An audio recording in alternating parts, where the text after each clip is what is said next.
ఈ వీడియోని చూసే ముందు మన ఛానల్లో చాలా హర్రర్ స్టోరీస్ ఉన్నవి, వాటిని కూడా ఒక్కసారి చూడండి.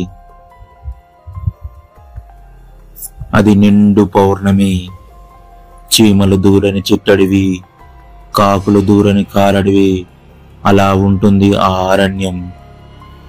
ఎన్నో వేల చెట్లతో, అందులోని ఆరోగ్యానికి బాగుపరిచే ఆయుర్వేదం కలిగిన చెట్లు మరెన్నో. జనసంచారం లేని సమయంలో వాటితో అవి మాట్లాడుకోవడం సాధారణం. ఆ అరణ్యంలో న్యాయంగా ఉండాలే కానీ సరదాకి కూడా హాని చెయ్యని మృగాలు ఉన్నాయి అక్కడ.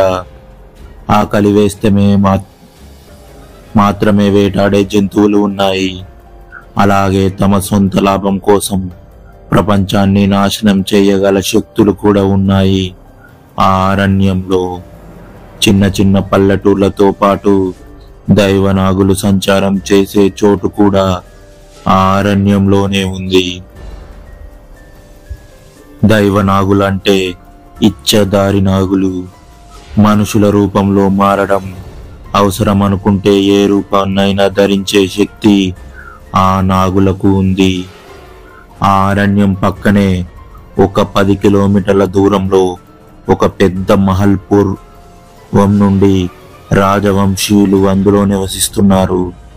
నిండు పౌర్ణమి సమయం అర్ధరాత్రికి దగ్గరలో ఉంది. ఆ చంద్రుడు నిండుగా కనిపిస్తూ చెట్ల మధ్య నుంచి తొంగి చూస్తున్నట్లుగా ఉంది ఆ ప్రదేశం. చుట్టూ కీచురాళ్ళు శబ్దం వినిపిస్తుంది. దూరంగా నిద్రపోని పక్షుల కిలకిల శబ్దాలు, గలగల పారుతున్న సెలయేటు పరువల్ల శబ్దం వినిపిస్తుంటే చూడడానికి చాలా అందంగా ఉంది ఆ ప్రదేశం. సరిగ్గా అప్పుడే ఆ వెలుతురులో కనిపిస్తున్న 2 జంట నాగులు అరణ్యంలో అదృశ్య రూపంలో కనిపిస్తున్న దేవాలయంలో ప్రత్యేక పూజ చేస్తున్నారు. చుట్టూ చెట్లతో కప్పబడి ఉన్న ఆ పురాతన గుడి ఆ అరణ్యంలో ఒక నాగులకు మాత్రమే తెలుసు. అది చాలా పవిత్రమైన గుడి. ఎన్నో సంవత్సరాలుగా తన పూర్వీకులకు, ఆ పూర్వీకుల నుంచి చెక్కు చెదరకుండా వస్తున్న గుడి అది. అందులో సతీ సమేతంగా శివపార్వతులు దర్శనమిస్తూ కనిపిస్తారు. అందుకోసమే ఆ గుడికి అంత ప్రాముఖ్యత ఉంది. అక్కడ రుద్ర అష్టకం చదువుతున్నారు. ఆ నాగనాగిని మానవ రూపంలో. దానిని పూర్తి చేస్తూనే పూజ పూర్తి చేసి జంటగా హారతి ఇస్తున్నారు. తండ్రి ఈశ్వర, మాకు వంశాన్ని వృద్ధి చేసే సమయం ఆసన్నమైంది. ఇందులో ఎటువంటి అపశృతి లేకుండా మా జీవనం గడిచిపోవాలని మనస్ఫూర్తిగా కోరుకుంటున్నారు.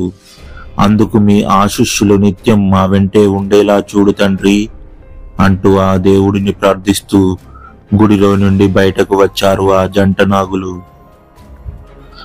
మహల్లో రాజరికం ఉట్టిపడేలా ఆ మహల్ మొత్తం అంతా కూడా లైటింగ్స్ తో వెలిగిపోతుంది.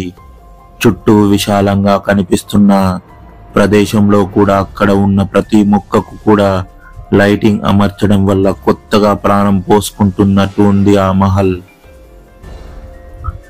50 ఎకరాల భూమిలో చాలా పెద్దగా అప్పటి రాజులు నిర్మించిన భవనాన్ని ఇప్పటి తరం ఉట్టిపడేలా ఏమాత్రం చెక్కు చెదరకుండా దానినే మరమ్మత్తు చేపించారు ప్రతాపరుద్ర గారు. బావగారు, అబ్బాయి ఎంత చెప్తున్నా నా మాట వినడం లేదు. మీరు ఒక మాటైనా చెప్పకుండా ఇలా చేస్తున్నారని బాధపడుతున్నట్టున్నాడు. దయచేసి ఒక్కసారి నా మాట వినండి, అబ్బాయితో మాట్లాడండి అంటూ చెప్పింది నెమ్మదిగా. భర్త మాటకి మరొక మాట తీయకుండా ఉంటుంది మన పవిత్రాదేవి. ఒక్క మాటైనా మాట్లాడకుండా అక్కడి నుంచి అడుగులు వేస్తున్న భర్త వైపు చూస్తూ ఒక చిన్న నిట్టూర్పు విడిచింది పవిత్ర. మహల్ మొత్తం సన్నాయి రాగాలు, ఇంకా డప్పు చప్పుడులు, ఇంట్లో ఉన్న అతిథుల సందడి చిన్న పిల్లల పరుగులు, వయసుకు వచ్చిన అమ్మాయిలను ఓరచూపులు చూస్తున్న కొంటె అబ్బాయిలు, అలా అందరినీ చూస్తూ ఒక గది ముందు నిలబడి తలుపులు కొట్టకుండానే లోపలికి వెళ్ళాడు ప్రతాపరుద్రుడు. తండ్రిని చూసి కూర్చున్న చోట నుండి లేచి నిలబడ్డాడు సింహాదిత్య. ఏమిటి నీ పంతం సింహ అంటూ గంభీరంగా అడిగాడు ప్రతాపరుద్రుడు. క్షమించండి నాన్నగారు, కానీ నేను అనుకున్నది నా మిత్రులకు చూపించాలని మరీ వెంట పెట్టుకొని వచ్చాను. నేను మన ఊరికి తీరా వచ్చాక మీరు అందుకు ఒప్పుకోవడం లేదు. నా పరువుకు సంబంధించి మీరేమాత్రం పట్టించుకోవడం లేదు. ఇప్పుడు నా పెళ్లి జరిగితే నేను ఇక్కడికి రావడానికి కూడా ఉండదు కదా నాన్నగారు అని చెప్పాడు సింహాదిత్య. పిచ్చిగా మాట్లాడకు సింహ. ఏం తెలుసు అని నీకు అరణ్యం చూడాలి అంటున్నావు. ఆ అరణ్యం అనుమతి లేనిది ఏ ప్రాణి కూడా అక్కడ ఉండలేదు. నువ్వు వెళ్ళడానికి నేను ఏమాత్రం ఒప్పుకోను. అందులోనూ పెళ్లి కొడుకుని చేశాక మన సాంప్రదాయం ప్రకారం ఇంటి గడప దాటిపోవడానికి వీల్లేదు అని చాలా పద్ధతిగా తనదైన శైలిలో గంభీరంగానే చెప్పాడు ప్రతాపరుద్ర.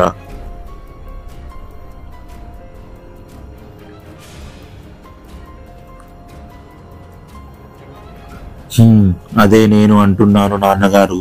అసలు నేను ఇక్కడికి వచ్చిందే ఆ అరణ్యం చూడడానికి. నేను వచ్చే ముందు కూడా నాకు మీరు పెళ్లి చేస్తున్నట్లు ఒక్క మాట అయినా చెప్పలేదు. మీ ఇష్టం వచ్చిన అమ్మాయిని చూపించి తాళి కట్టు అంటున్నారు. నేను మౌనంగా మీ మాట విన్నాను. ఎప్పుడూ ఎదురు చెప్పలేదు. కానీ ఇది నా పరువు. నేను ఇచ్చిన మాట కొంచెమైనా ఆలోచన చేయండి. దట్ గ్రేట్ ఆదిత్యనాయుడు ఇచ్చిన మాట తప్పడం ఎలా ఉంటుందో అని మొదటిసారి తండ్రి మాటకి ఎదురు చెప్తున్న సింహ, ఎప్పుడు మౌనంగా తలాడించే కొడుకు మొదటిసారి తన మాటను తీసి పారేసినట్లుగా మాట్లాడుతుంటే చాలా కష్టంగా ఉంది ఇప్పుడు ప్రతాపరుద్రుడికి. కానీ కొడుకు భవిష్యత్తు కోసం తప్పక అతని మాటను వినిపించుకోకుండా, సింహ, నీకేమాత్రం తండ్రిగా నా మీద గౌరవం ఉంటే నువ్వు ఆ అరణ్యం చూడడానికి వెళ్ళకూడదు. కావాలంటే నీ పెళ్లి జరిగిన 11వ రోజున దాటిన తర్వాత వెళ్ళు అని ఈసారి అర్థమయ్యే విధంగా నెమ్మదిగానే చెప్పారు ప్రతాపరుద్ర. మౌనమే అతని సమాధానం. కొడుకు అర్థం చేసుకుంటున్నాడనుకొని సంతోషంగా అతని భుజం తట్టి, నేను ఏం చేసినా నీ భవిష్యత్తు కోసమే, మన వంశం కోసమే సింహ. ఈ పౌర్ణమి వెళ్ళిపోని అని చెప్పి వెళ్తూ అంతా మంచే జరుగుతుందని అతని మనసులో అనుకుంటున్నాడు ప్రతాపరుద్ర. కానీ కొడుకు ఆలోచనలు అప్పుడు అతను తెలుసుకోలేకపోయాడు. వెళ్తున్న తండ్రిని చూస్తూ, నన్ను క్షమించండి నాన్న, ఈ రోజు రాత్రి నేను అరణ్యంలోకి వెళ్తున్నాను. నా ఫ్రెండ్స్ అంతా తీసుకొని వెళ్ళు అని ఫోర్స్ చేస్తున్నారు. ఆ అరణ్యం అందరూ అనుకోవడానికి చందమామ కథ అంతే తప్ప నిజంగా అక్కడ మీరు అనుకునేలాంటివి ఏవీ లేవు అని ప్రూవ్ చేస్తాను అని గట్టిగా నిర్ణయం తీసుకున్నాడు సింహ. నిశ్శబ్దం ఆవరించి ఉన్న చోటు, సమయం చూడడానికి వీలు లేని చీకటి అది. అప్పుడే మెల్లగా గుసగుసలు వినిపించడం మొదలయ్యాయి. ఏమే పిల్ల, ఈ మధ్య బాగా లావుగా అయినట్లున్నావు అనిపిస్తున్నావు. సరిగ్గా తినడం లేదా ఏంటి? మాకు కూడా రాకుండా మొత్తం అంతా నీరు నీ వంటికే పట్టించుకున్నావు అంటూ మాట్లాడుతుంది ఆ అరణ్యంలో నివసించే అరుదు జాతి మొక్క. ఆ ఊరుకో పెద్ద చెప్పొచ్చారు, మీరే మాట్లాడాలి మరే లావు సన్నమని. పొద్దున్న ఆ చెట్లు నరికేవాడు ఏమన్నాడో గుర్తు చేసుకోండి అంటూ వెటకారంగా మాట్లాడుతుంది మరో చెట్టు. అది గుర్తు చేసుకుంటూ కిచకిచమని నవ్వుతూ, అంతే ఆ నవ్వు చెట్ల కదిలికలన్నమాట. అదే చెప్పింది కదా, మేడి పండు చూడు మెలిమయుండును, పొట్ట విప్పి చూడు పురుగులుండు అని. అదెక్కడి సామెతో ఉంది కదా. నువ్వు అంతే, అంతలా ఎదిగావు, మొత్తం డొల్లే. అంటవాడు అదే చెప్పాడు కదా, కట్టలు కొట్టేవాడు. పాపం నువ్వు అంటూ నవ్వుతుంటే, హే, వినిపించింది ఆ శబ్దం. గుడిలో పూజ అయిపోయిందంటే వారిద్దరి మధ్య వారసులుగా మరో అమ్మాయి లేదా అబ్బాయి రాబోతున్నారని అర్థం అని అనుకుంటున్నారు. ఆ చెట్లంతా కలిసి, ఒక్క నిమిషం వినండి, ఎవరో వస్తున్నారు. ఈ సమయంలో వచ్చేవారు ఎవరై ఉంటారని మౌనంగా ఉండిపోయాయి అన్ని. ఒక్కసారిగా చిన్నగా లైటింగ్తో అక్కడక్కడ ఏదో కదిలినట్టుగా అనిపిస్తుంటే, నడుస్తున్న 8 మంది గుండెల్లో రైలు పరిగెడుతుంటే సగం బిక్క చచ్చి అక్కడే అలాగే నిలబడిపోయారు. చుట్టూ అంతా చీకటి. అడవి మధ్యలోకి ఇంకా వెళ్ళగానే లేదు. నడుస్తుంటే ఎండిపోయిన ఆకుల నుంచి వచ్చే శబ్దం భయం పుట్టిస్తుంటే, ఆ శబ్దానికి ఎగురుతూ పోతున్న గబ్బిలాలు, కీచురాళ్ల శబ్దాలు, దూరంగా ఎక్కడో వినిపిస్తున్న గుడ్లగూప చప్పుడు. అదీ కాకుండా అరణ్యంలో అడుగు పెట్టినప్పటి నుంచి ఎప్పుడు లేని విధంగా భయం కలిగింది ఆ 8 మందికి కూడా. రే సింహ, మనం వెనక్కి వెళ్ళిపోదామా? మీ నాన్నగారు చెప్పినట్లు ఇక్కడ ఏమైనా ఉన్నాయా? ఇంత భయం వేస్తుంది. నేను ఎన్నో అడవులు తిరిగాను, అంతెందుకు నల్లమల అడవులు కూడా వెళ్ళాను, కానీ ఇది చాలా భయంకరంగా ఉందిరా అంటున్నాడు వాళ్ళలో వచ్చిన ఒక్కరు అయిన రఘు. ఒరే రఘుగా, అంత భయంగా ఉన్నవాడివి ఎందుకురా? పోదామని వాడిని ఎక్కువగా అడిగింది నువ్వే కదా, అనుభవించు అంటూ చెప్పాడు ప్రభు. ఎందుకు గొడవ చేస్తున్నారు మీరు? చూడు ఎంత ప్రశాంతంగా ఉందో, ఈ నిశ్శబ్దం ఎంత అందంగా అనిపిస్తుంది. మీరు ఇలా మాట్లాడుతుంటే అడవి జంతువులు మన మాటలు విని ఇక్కడికి వస్తాయి. అప్పుడు మనం వాటికి చికెన్ 65 అవుతాం అన్నాడు సింహ.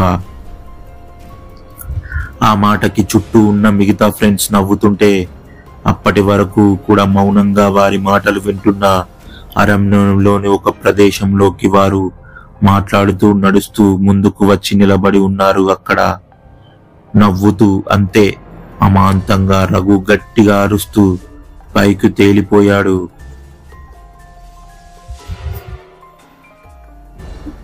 ఆ అరుపుకి చుట్టూ గట్టిగా సౌండ్స్ రావడంతో మిగతా 7 కూడా గట్టిగా అరిచారు. అంతే, అందరూ ఒక్కసారిగా గాలిలో తేలిపోతున్నారు. ముందు భయపడ్డ నిదానంగా ఏమైంది అని ఆలోచిస్తున్న సింహకి అప్పుడు అర్థమైంది ఏం జరిగిందా అని. ఎప్పుడో విన్నాను, ఏదో చందమామ కథలు చదువుతున్నప్పుడు. ఇప్పుడు చూస్తుంటే నిజంగా అలాంటివి ఉన్నాయా అనిపిస్తుంది. అందుకే నాన్నగారు అరణ్యంలోకి వెళ్ళొద్దు అన్నారు అని సింహ మనసులో అనుకుంటున్నాడు. పైకి చెప్తే తన ఫ్రెండ్స్ భయపడతారని చెప్పలేదు. అసలేం జరిగిందో చూద్దాం రండి. ఆ చెట్టు చీకటి అరణ్యంలో నిటారుగా పెరిగినది. దాని గాఢమైన నాడలు గాలి తాకిన ప్రతిసారి దాని కింద నడుస్తున్న మనుషులను చూస్తుంది. వారిలో ఉన్న సందేహాలను, కష్టాలను గ్రహిస్తుంది. ఒక్కోసారి ఆట పట్టిస్తుంది. ఈ రోజు నిండు పౌర్ణమి కాబట్టి ఆ చెట్టు ఓ నిశ్చయానికి వచ్చింది. మాట్లాడుతున్న వారిని తన మృదువైన నాడలతో పైనకి లాక్కోవాలని అనుకుంది. ఎత్తైన తన కొమ్మలతో తీసుకెళ్లి వారికి ఒక కొత్త ప్రపంచాలను చూపించాలనుకుంది. అలాగే భయపెట్టాలని చూసింది. నాడలు గాలిలో సుతిమెత్తగా కదిలి మాట్లాడుతున్న వారిని శబ్దంగా పైకి లాక్కుతున్నాయి. వారు ఆశ్చర్యపోయి చుట్టూ చూస్తున్నారు. కింద నుండి ఎగిరి ఆ చెట్టు శిఖరాల పైకి చేరి ఒక కొత్త ప్రపంచాన్ని చూడగలిగారు. ఇక అక్కడ ఉన్నది చీకటి కాదు, మరియు వారి సమస్యలు కూడా అక్కడ లేవు. సమస్య అంటే ఆ సమయంలో వారి మెదడులో వచ్చే భయం తాలూకా ఒత్తిడి, లేదా అప్పటి వరకు మోస్తున్న మరేదైనా కావచ్చు. చెట్టు చూపించిన ఆ ఎత్తులో ప్రపంచం విశాలంగా, శాంతంగా కనిపించింది. అప్పుడు వినిపించాయి చెట్టు మాటలు. మీరు భయపడితే నేను మీకు చూపించాలి అనుకుంటున్న కొత్త లోకం మీరు చూడలేరు. పైగా చనిపోతారు అంటూ చెప్పింది ఆకాశ తరువు. అవును, ఆ అరణ్యంలోకి కొన్ని చెట్లకు పేర్లు కూడా ఉన్నాయి. దాని పేరు ఆకాశ తరువు. దాని విశిష్టత ఏమిటంటే అది భూమికి అంకితమై పెరిగిన చెట్టు. దాని నాడలు, కాండం, కొమ్మలు ఎప్పుడు ఆకాశాన్ని చేరాలని కోరుకుంటాయి. ఇది ఎవరినైనా తన దగ్గరకు తీసుకొని వారి భారం తీయడం, వారికి ఒక కొత్త దృశ్యం చూపించడం ఈ చెట్టుకి ఎంతో ప్రీతికరం. అందుకే అది ఆకాశాన్ని చేరగలిగే తీగలాగా మనుషులను పైకి లాక్కొంటుంది.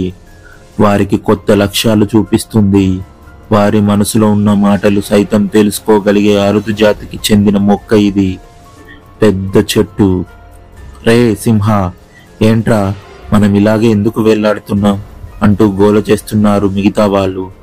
వాడి మాటలకి ఇంకా ఇంకా ఆ నాడలు గట్టిగా చుట్టుకుంటే, ఒక్క నిమిషం ఆలోచించు, ఒక్క నిమిషం సైలెంట్ గా ఉండండి అని చెప్పి ప్లీజ్ అంటూ దాని పేరు గుర్తుకు రాక కొంచెం సేపు ఆలోచించి, హా, ఆకాశ తరువు కదా, ఎంత అందంగా ఉంది నీ పేరు. క్షమించు, నేను నా మిత్రులు ఈ అరణ్యంలోకి జస్ట్ చూడడానికే వచ్చాము. నీ పర్మిషన్ లేకుండా నిన్ను ఇబ్బంది పెట్టాము కదా. కొత్తగా వచ్చిన వారికి నువ్వు సహాయం చేస్తావు కదా, ప్లీజ్ వదిలేయవా తరువు అంటూ ప్రేమగా బతిమలాడుతున్నాడు సింహ. ఆ మాటలు మనసులో నుంచి రాలేదు అని గ్రహించిన తరువు అటు ఇటు తిప్పుతూ గాలిలో వేలాడేలా ఊపుతుంది సింహాన్ని. రే మామా అంటూ బిక్క చక్కిపోయి అలాగే ఊగుతున్న వాడిని చూస్తూ అన్నాడు రఘు. ఇంకో ముగ్గురు ఫ్రెండ్స్, కానీ ఇంకో ముగ్గురు పైకి పోతామని ఫిక్స్ అయినట్లు బిక్కు బిక్కుమంటూ ఒక్క మాట కూడా మాట్లాడడం లేదు. అరవకండిరా, ఈ చెట్టు మనం ప్రేమగా మాట్లాడడం కావాలి. అది కూడా మనస్ఫూర్తిగా చెప్తే మనల్ని వదిలిపెడుతుంది. కావాలంటే ట్రై చేయండి మనస్ఫూర్తిగా అంటూ మళ్ళీ చెప్పాడు సింహ. కొంచెం నెమ్మదించిన తరువాత అందరూ అప్రయత్నంగా చేయగా కొంచెం కొంచెం కిందగా వదిలిపెట్టింది. అందరూ కింద దిగిన నిమిషం సైలెంట్ గా ఉండి వెంటనే ఒకవైపు పరుగు పెట్టారు. అక్కడుండకుండా ఆయాసంగా ఒక చోట ఆగి, బ్రతుకు జీవుడా అంటే ఇదే నా సింహ, ఆయాసం తీర్చుకొని మళ్ళీ మాట్లాడుకోవడం మొదలు పెట్టారు. రే, ఈ అరణ్యంలో ఇంత డేంజరస్ గా ఉంటుందని చెప్పలేదు అంటూ అడిగాడు రఘు కొంచెం కోపంగా. కానీ అతనికి తెలియదే అని అందరికీ తెలుసు. ఇప్పుడు బయట పెట్టాడు సింహ. Raghu, calm down. ఇక్కడ ఇచ్చదారి నాగిని ఈ పౌర్ణమికి కనిపిస్తుందని వినికిడి. దానిని చూసిన వాళ్ళు లేదా వాళ్ళ దగ్గర ఉన్న మనీ సొంతం చేసుకున్న ప్రపంచాన్ని గుప్పిట్లో పెట్టుకోవచ్చు. అందుకే మేము 7గురం వచ్చాం. పాపం నువ్వు ఏమీ తెలియని వాడివని ఇక్కడికి జస్ట్ సరదాగా తీసుకొని వచ్చామంటూ వాడి దుర్బుద్ధి బయట పెట్టాడు సింహ. ఆ మాటకి రఘుకి చాలా భయపడ్డాడు. రే మామా, ఏం మాట్లాడుతున్నావురా? అవి దైవ నాగులురా, పాపం చుట్టుకుంటుంది. మీరు చేస్తున్న పని తప్పు. అందుకే నా ఇందాక చెట్టు మనందరినీ అలా పైకి లాక్కుంది అంటూ భయంగా చెప్పాడు రఘు. చూడు రఘు, నువ్వు వస్తే రా, లేదా అంటే లేదు. మేం వాటిని చంపాము, జస్ట్ చూస్తాం. అందరూ అనుకున్నట్లుగా ఈ అరణ్యంలో గొప్పగా ఏముందో చూడాలి కదా అంటున్న చందుకి రఘు వెనుక ఏదో కనిపించి గట్టిగా అరిచాడు భయంతో. తర్వాత ఏం జరిగిందో తెలుసుకోవాలనుకుంటే నెక్స్ట్ పార్ట్ కోసం వెయిట్ చేస్తూ ఉండండి. ఈ వీడియో మీకు నచ్చినట్లయితే లైక్ చేసి మీకేమనిపించిందో కామెంట్ రూపంలో తెలియజేయండి. మరిన్ని వీడియోస్ కోసం మన ఛానల్ని సబ్స్క్రైబ్ చేసుకోండి. Thank you for watching our videos.